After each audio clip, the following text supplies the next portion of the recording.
Aujourd'hui, je vais vous parler de la hiérarchie et de la conception des unités militaires au sein de la Fondation EPS.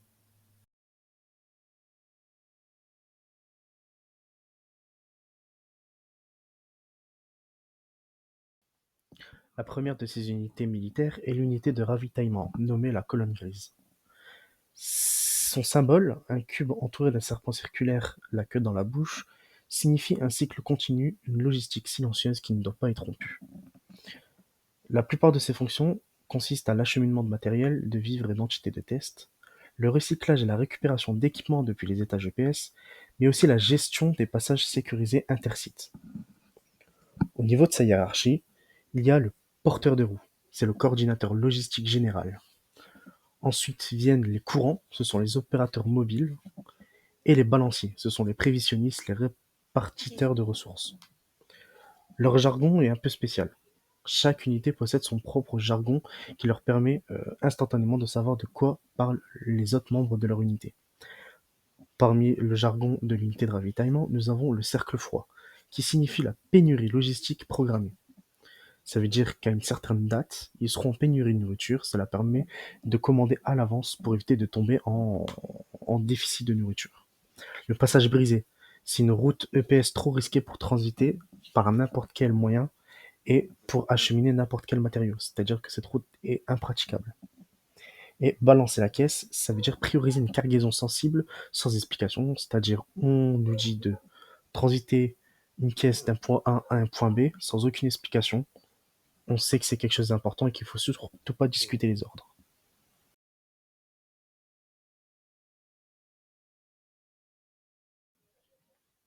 La seconde de ces unités est l'unité de garde, nommée le mur d'os. Son symbole, c'est un crâne stylisé entouré d'une colonne vertébrale formant un cercle. Ses principales fonctions sont la protection physique des zones sensibles, l'intervention létale ou non létale sur des EPS hostiles et l'encadrement des scientifiques ou des civils en phase de contact. Sa hiérarchie comprend la vertèbre alpha, c'est le chef de section tactique. Les côtes, ce sont les agents lourds et les gardes de cellules, et les dents, ce sont les équipes de neutralisation rapide. Au niveau de leur jargon, on peut notamment observer que craquer l'os signifie engager le combat sans autorisation officielle, mandibule brisée signifie unité tombée au combat, et vigilance creuse signifie une patrouille dans une zone où plus rien ne devrait exister. Alors, cette dernière est la plus importante parce que une vigilance creuse, c'est par exemple une zone où la Fondation a exterminé beaucoup de PS et qui est censée euh, ne pas se ressourcer avant un très long moment. Si des EPS apparaissent dans cette zone au bout, je sais pas moi, d'une heure d'extermination, cela signifie que la zone est en train de se ressourcer anormalement et qu'il faut évacuer.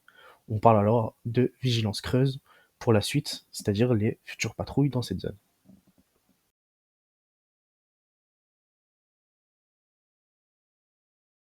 La troisième unité, les dents de cuivre, sont une unité logistique. On y trouve en fonction le transport d'artefacts EPS instables, la maintenance structurelle des installations souterraines, l'acheminement en sécurisé du matériel entre les étages et les réparations silencieuses des brèches, des anomalies spatiales et des zones déphasées. Alors, l'emblème, c'est une clé à molette croisée dans une colonne vertébrale mécanique. On est en type de personnes au niveau de la hiérarchie. Nous avons en premier les chefs nommés la sagesse, en référence aux dents de sagesse les plus rares chez l'être humain. Ce sont les chefs qui constituent cette unité, ils sont au nombre de 4. Nous avons ensuite les canines, qui sont les chefs de transport. Ce sont eux qui dictent aux gens leur routine et qui prennent part aux opérations de grande envergure. Nous avons ensuite les molaires, qui sont tout simplement les conducteurs des camions qui acheminent le matériel.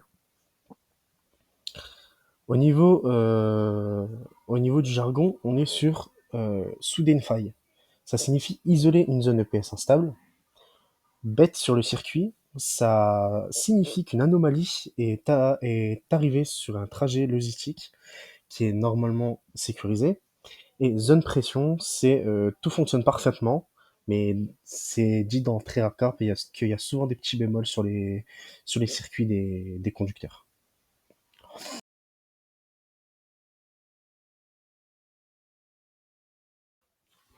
La quatrième unité est l'unité médicale nommée les veilleurs pâles. Alors, au niveau de ses fonctions, ce sont les soins d'urgence aux agents contaminés, blessés ou altérés, les études médico-anomatiques sur les effets des EPS, donc au niveau corporel, cognitif, parasitaire et temporel. On est aussi sur du confinement temporaire des cas d'instabilité mentale post-exposition à des EPS et la manipulation et administration de traitements éthiquement discutables. Au niveau de son emblème, c'est un scalpel vertical traversant une fleur fanée. Euh, Au niveau de la hiérarchie, il n'y a pas vraiment de hiérarchie à ce niveau-là. C'est peut-être la seule unité de la fondation qui ne possède pas de hiérarchie à proprement parler. Chaque médecin, chaque infirmière qui bosse là-bas euh, peuvent prendre des décisions selon l'état d'urgence. Bien sûr, ils ont un protocole à respecter, mais c'est eux qui décident s'ils doivent administrer tel ou tel médicament. Dans tous les cas, aucune sanction ne sera prise contre eux, sauf s'ils administrent bien sûr du poison à quelqu'un. Et au niveau du jargon interne, on a le rouge écho, qui signifie des hallucinations instables mais non létales. La marche brisée, c'est le cerveau qui fonctionne encore mais qui est très désynchronisé avec le corps. La Vierge cuite, c'est un patient revenu sans souvenir, donc un reboot psychique complet, sans mémoire ou avec une perte de données liée à l'état GPS qu'il a visité. Et le tombé pâle, c'est un agent décédé sans cause apparente après une exposition mentale très très puissante. Donc quelqu'un qui a subi une altercation avec un EPS qui lui a fait, comme on pourrait dire, un sort de choc mental et qui a littéralement fait griller son cerveau ou ses neurones.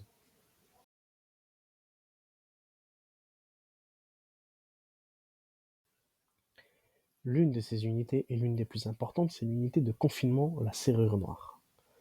Ses fonctions sont la mise en place et le renforcement des salles de confinement, le contrôle des systèmes de surveillance des EPS actives et l'intervention d'urgence en cas de déstabilisation. Au niveau de la hiérarchie, il y a le nœud principal, c'est le chef d'opération de confinement, donc le big boss. Les maillons, ce sont les agents de terrain spécialisés, et les clés dormantes, les agents en réserve prêts à sceller les brèches. Au niveau du jargon, 4 notions sont importantes. Il y a refermer la boucle, qui signifie reprendre le contrôle d'un confinement instable, le maillon brisé, qui signifie qu'un agent ou un système est devenu défaillant et donc potentiellement dangereux. La chambre aveugle, c'est une cellule qui ne doit jamais être regardée depuis l'intérieur. Et un 4x4 angle, qui signifie 4 caméras intérieures dirigées vers le milieu de la pièce en englobant tous les angles morts et un agent de surveillance par caméra.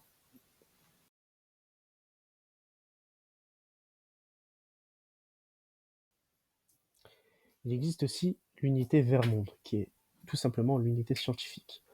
Sa fonction est très simple, c'est l'étude comportementale, biologique et énergétique des EPS, la création de protocoles de confinement et de neutralisation, la communication avec les entités conscientes si possible. Sa hiérarchie est composée de l'observateur d'éclat, qui est tout simplement le chef de recherche, des vers, ce sont les spécialistes d'analyse EPS, et les fractures, les assistants d'expérimentation de terrain.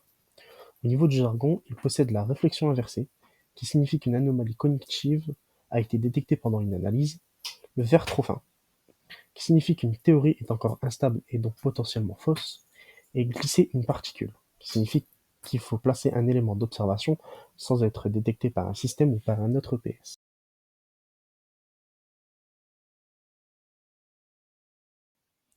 L'unité d'archivage se nomme le souffle éteint. Ses fonctions sont la conservation des rapports EPS, des rapports d'incidents, les rapports d'expédition et les archives top secrètes. La censure et cryptage des incidents trop dangereux à être propagés, l'enregistrement des morts, des disparitions ou des brèches majeures. Sa hiérarchie se compose du gardien de traces, qui est le responsable des archives top secrètes, les échos, qui sont les archivistes et rédacteurs classés, ainsi que des mains blanches, qui sont les transcripteurs non autorisés à lire ce qu'ils copient. Au niveau du jargon, on possède la poussière d'ombre, qui signifie qu'un fragment d'un fichier a été effacé puis a été restauré par erreur. Le souffle court, ça signifie qu'un rapport n'a jamais été terminé, mais a été toutefois archivé. Et la négation triple, c'est une donnée effacée 3 fois et qui revient tout de même toujours.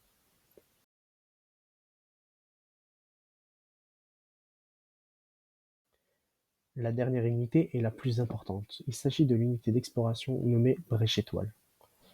Alors, ses fonctions sont l'exploration d'étages EPS encore non cartographiés et cartographiés, la récupération d'entités, d'objets ou de données uniques, les repérages d'anomalies naturelles ou de civilisations EPS.